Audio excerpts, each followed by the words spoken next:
How to connect your light with B.E.G BL2 sensor. Disconnect main before connecting the sensor. Open sensor terminal cover. Have 3 terminals on the device called line, neutral, line out.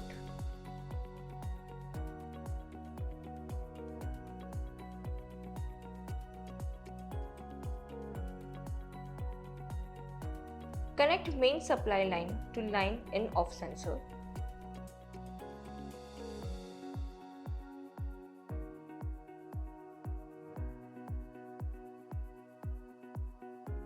Connect load neutral to neutral of sensor. Close the terminal cover. For configuration, press the unlock button.